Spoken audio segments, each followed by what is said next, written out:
एक छोटा सा गांव था जिसका नाम था रामपुर।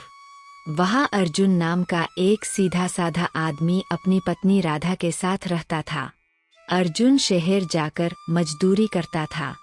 उसका आधा समय तो आने जाने में ही निकल जाता था, क्योंकि रास्ते में एक बहुत ही घना और डरावना जंगल पड़ता था। राधा हर सुबह उसे विदा करते समय कहती, सुनो जी, काम चाहे अधूरा छूट जाए, पर सूरज ढलने से पहले जंगल पार कर लेना।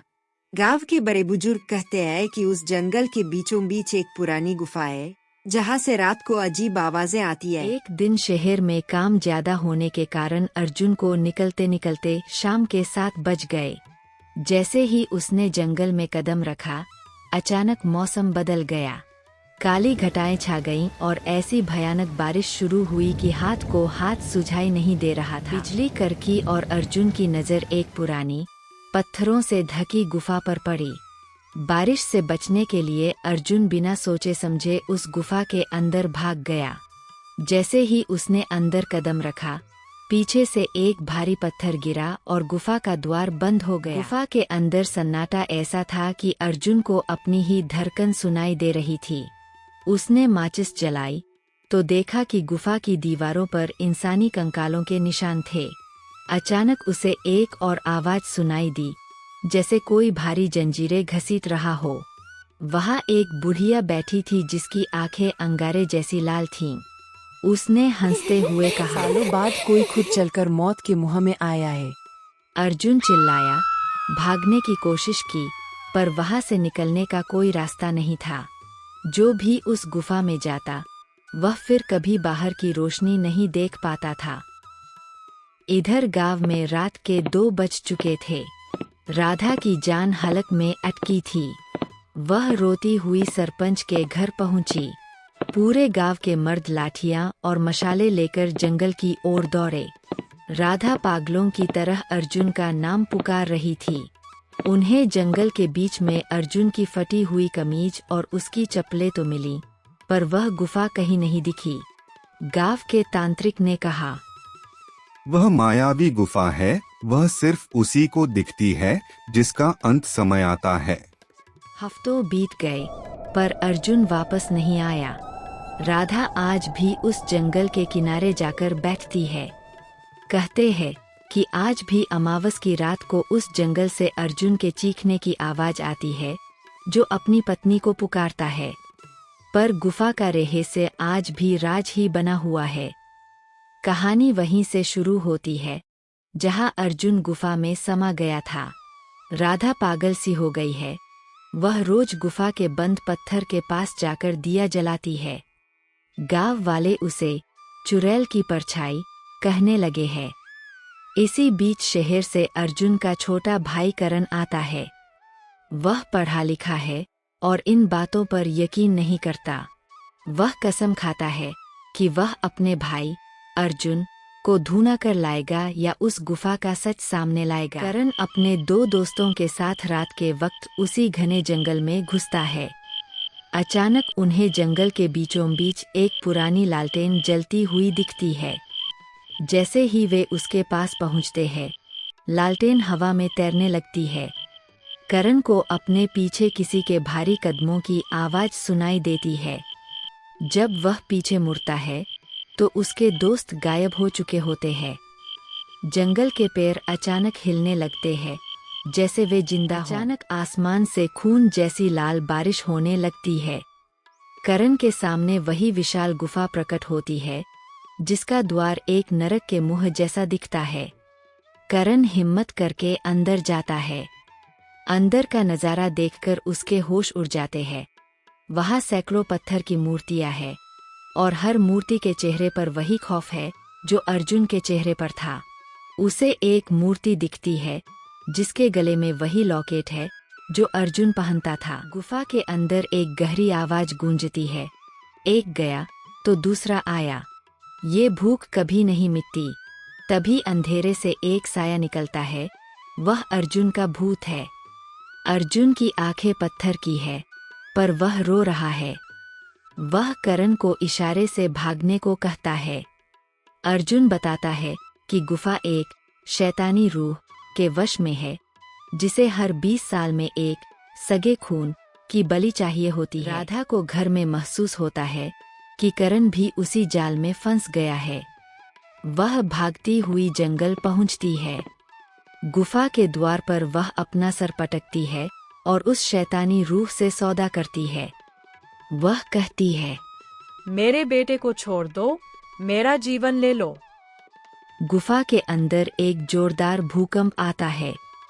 तांत्रिक बाबा जो दूर से ये सब देख रहे थे, वे मंत्र पढ़ना शुरू करते हैं, जिससे गुफा की दीवारें फटने लगती है। धमाके के साथ करण गुफा से बाहर गिरता है। वह देखता है कि गुफा का द्वार हमेशा के लिए बंद हो गया है, पर उसके अंदर अर्जुन और राधा की रूहें हमेशा के लिए कैद हो गई है। करण गांव वापस आता है, पर वह अब शांत रहने लगा है। कहानी का अंत तब होता है जब गांव का एक छोटा बच्चा खेलता हुआ उस जंगल की तरफ जाता है और उसे वही गुफा का पत्थर फिर से हिलता हुआ दिखता है। यह सिलसिला कभी खत्म नहीं होगा। अर्जुन के गायब होने के बाद उसका छोटा भाई करण शहर से वापस आता है। वह पढ़ा लिखा है और इन सब बातों को अंधविश्वास मानता है। घर की सफाई करते समय उसे दादाजी की एक पुरानी चमड़े की डायरी मिलती है। उस डायरी के पन्ने पीले पड़ चुके थे। उसमें लिखा था कि यह गुफा कोई साधारण गुफा नहीं, बल्कि एक पाताल द्वार है जो हर 100 साल में पूरा खुलता है। डायरी में अर्जुन के खानदान का एक पुराना इतिहास छिपा था, एक ऐसा पाप जिसे उनके पूर्वजों ने किया था और जिसकी सजा अब अर्जुन को मिल रही थी। गांव में अजीब और डरावनी घटनाएं होने लगती है। रात के अंधेरे में गांव के पालतू जानवर अपने आप मरने लगते हैं और उनका खून उस गुफा की तरफ जाने वाले रास्ते पर बिखरा मिलता है। गांव वाले डर के मारे कांपने लगते हैं। रात को हवाओं में किसी के रोने और हंसने की मिलीजुली आवाजें आती है। गांव वालों को लगता है कि अर्जुन की रूह वापस आ गई है और वह अब बलि मांग रही है। करण को अब समझ आता है कि गुफा को सिर्फ बंद करने से काम नहीं चलेगा, उसके अंदर मौजूद शैतानी दिल को खत्म करना होगा। एक बार फिर उसी घने जंगल में जाने का फैसला करता है। इस बार उसके साथ गांव का एक बूढ़ा शिकारी शमशेर भी है, जिसे जंगल के हर गुप्त रास्ते का पता है। वे दोनों गुफा के एक पिछले चोर से अंदर घुसते हैं। अंदर का नज़ारा देखकर उनके पैरों तले जमीन खिसक जाती है। गुफा के अंदर एक पूरी अलग दुनिया बसी थी, जहां सैकड़ों लोग जिंदा लाशों की तरह घूम रहे थे। वे सब वही लोग थे जो पिछले 100 सालों में जंगल से गायब हुए थे। वे सब एक बड़े से काले पत्थर के सामने सिर झुकाकर खड़े थे। उन जिंदा लाशों के बीच करण अपने भाई अर्जुन को देखता है। अर्जुन का शरीर पत्थर जैसा सफेद पड़ चुका था और उसकी आंखें अब इंसानी नहीं रही थीं। वह अब उस गुफा का रक्षक बन चुका था। जैसे ही करण उसे पुकारता है, अर्जुन की आंखों से खून के आंसू निकलने लगते हैं। वह धीरे से बोलता है, करण, यहाँ से भाग जाओ, यह गुफा तुम्हें भी निगल जाएगी। तभी वहाँ वह भयंकर मायावी चुड़ैल प्रकट होती है, जिसके बाल जमीन तक थे और जिसकी हंसी से गुफा की दीवारें कांपने लगती है। शमशेर शिकारी अपनी बंदूक से उस चुड़ैल पर गोलियां चलाता है, पर गोलियां उसके शरीर के आर पार निकल जाती है। करण को याद आता है कि डायरी में लिखा था, सिर्फ परिवार का सच्चा प्रेम ही इस श्राप की बेड़ियों को तोड़ सकता है। करण हिम्मत करके अर्जुन का हाथ पकड़ता है और उसे उनकी माँ और राधा की याद दिलाता है। जैसे ही करण के आंसू अर्जुन के हाथ पर गिरते हैं, अर्जुन के शरीर से एक तेज रोशनी निकलती है।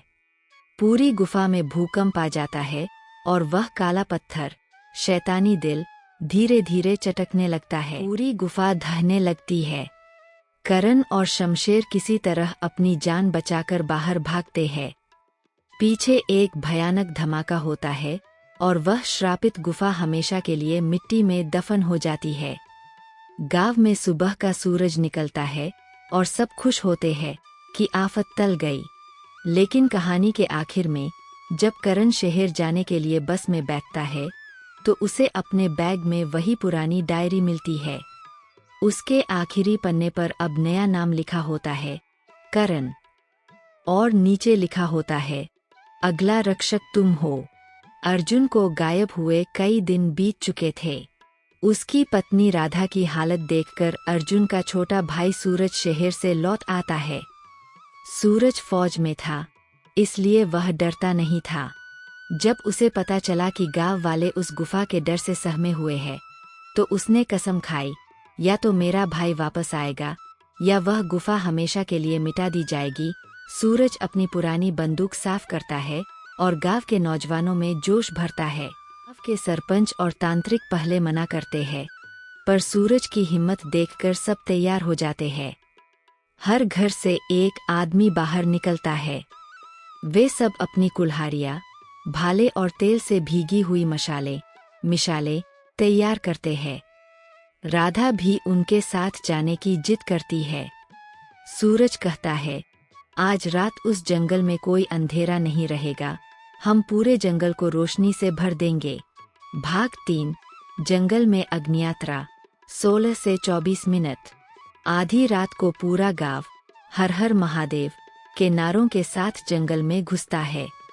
सैकड़ों मशालों की रोशनी से जंगल का वह मायावी कोहरा फटने लगता है। जैसे ही वे गुफा के करीब पहुंचते हैं, पैरों से डरावनी आवाजें आने लगती है और चमगादड़ों का झुंड उन पर हमला करता है। सूरज चिल्लाता है, कोई पीछे नहीं हटेगा, आग जलाए रखो। आग को देखकर जंगली रूहें पीछे हटने लगती है। तभी अचानक जमीन कांपने लगती है और वही विशाल पत्थर वाली गुफा प्रकट होती है। गुफा के द्वार पर एक धुंधली आकृति खड़ी है।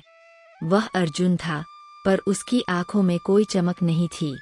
वह एक कठपुतली की तरह गुफा की रक्षा कर रहा था।